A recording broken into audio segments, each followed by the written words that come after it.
C'est lui qui le dit. Oui. Le 3 juillet, je pense. Oui, lors de sa déclaration. Qu'est-ce qu'il dit? Je ne le ferai pas, mais j'avais droit. Alors qu'il avait dit qu'il n'en avait pas droit. Qui dit deux choses différentes en même temps sur le même thème? C'est lui. Je pense que si le Sénégal ne s'était pas dressé comme un seul homme, M. Macky Sall aurait forcé le passage. Ça, c'est clair. On ne peut pas rester à 5 mois sans avoir de candidat. Alors, aujourd'hui, tout est derrière nous. Maître Diop, avec la lecture que vous êtes en train de faire sur ce qui se passe aujourd'hui au Sénégal, sur le terrain politique, bien sûr, est-ce que vous pensez que M. Macky Sall penserait à revenir reconquérir le pouvoir un jour? Il y pense, oui. Il y pense parce que il est en train d'envoyer, je pense, des délégations un peu partout dans les régions du Sénégal, sous la houlette de son beau-frère Mansour Faye, avec les Abdoulaye Seydou Sow, et d'appeler en direct même pour parler à un parleur avec les responsables qui font ces tournées. Il y pense, oui, il y pense, parce qu'il sait que c'était ce qui était interdit, c'est les 2 mandats consécutifs. Maintenant, le fait qu'il n'ait pas fait un 3e, il peut revenir en 2029 constitutionnellement. Mais je dis que je ferai partie, juridiquement, de ceux qui vont s'y opposer. Ah oui? Oui. Vous savez, l'article 28 de la Constitution sénégalaise, qui dit « quiconque se retrouve avec 2 nationalités différentes ne peut pas être candidat ». Sa candidature s'est déclarée irrecevable. C'est tombé sur la tête de Karim Wade. Ce terme-là, c'est moi qui l'ai sorti depuis 2011. 23 juillet 2011, j'étais à Kaolack en tant que candidat, vous vous souvenez, en 2012. Ouais. C'est vrai que pendant mon absence, je suis incarcéré. Le thème a été repris par Thierno Alassane Sall et qui a démontré que ce que je disais était vrai.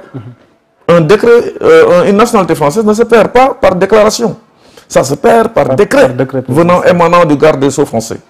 Et là, vous voyez, c'est le gouvernement français qui a pris un décret qu'on appelle un décret d'allégeance pour M.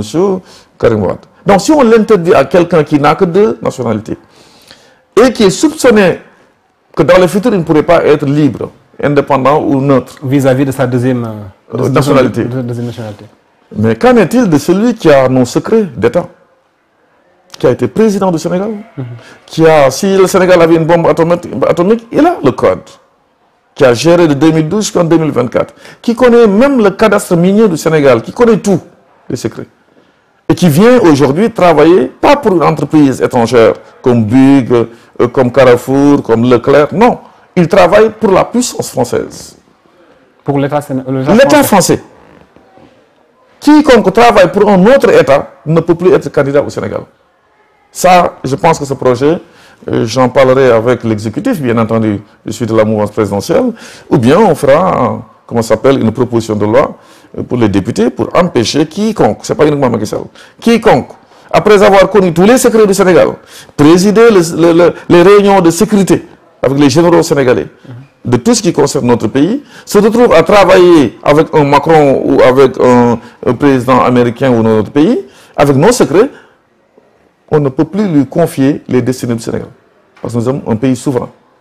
Soit il arrête ce qu'il est en train de faire, parce qu'il travaille pour l'État français, ou bien il ne sera plus candidat en 2029. Est-ce que ceci ne sera pas aussi très sévère pour les ex-présidents, sinon les anciens présidents?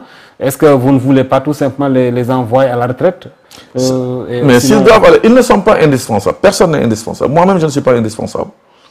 Vous voyez, oui. J'ai été candidat, j'ai retiré ma candidature. Ils ont aussi le droit d'être président et qu'au terme de leurs 2 mandats, qu'ils reviennent. Qu'ils reviennent, mais s'il y a un texte qui l'interdit, qu'est-ce qu'il a fait?